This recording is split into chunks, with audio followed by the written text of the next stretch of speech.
आज की कहानी है ऐसे एक इंसान की कि जिसका दिल सच की तलाश में बेचैन था, जिसे दुनिया ने बेशुमार नेमतें दी, लेकिन उसका दिल सिर्फ एक आवाज सुन रहा था और वो थी हक की आवाज। ये थे राउज़ बे, ईरान के शहर इस्फहान के रहने वाले, जो आग की पूजा किया करते थे। लेकिन उनका दिल ये कहता था, क्या आग जो खुद बुझ जाए वो खुदा हो सकती है? एक दिन उन्होंने देखा कि कुछ लोग सजदा कर रहे हैं उस रब के लिए जो आसमान और जमीन का मालिक है, और बस वहीं से उनके सफर का आगाज हुआ। राउज़ बे ने सब कुछ छोड़ दिया, माँ बाप घर सब कुछ। वो निकले हक की तलाश में। सीरिया, फलस्तीन और मौसूल तक गए।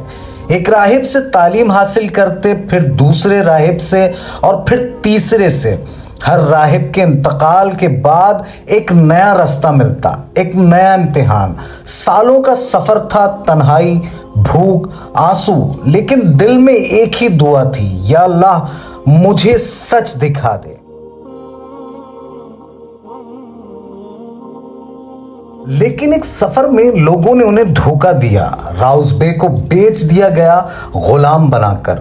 अब उनका नया नाम था सलमान, गुलामाने मदीना। वहां उन्हें लोगों से मालूम हुआ कि एक नबी आने वाले हैं जो आखिरी जमाने के पैगंबर होंगे। उनका दिल फिर से धड़का था। जब नबी मदीना तशरीफ लाए तो सलमान कुछ खजूर लेकर उनके पास गए। कहा, यह सदका है। नबी ने खुद नहीं खाई, सब सहाबा में बांट दी। दूसरे दिन फिर आए और कहा, यह हदिया है। इस बार नबी ने खुद भी खाई।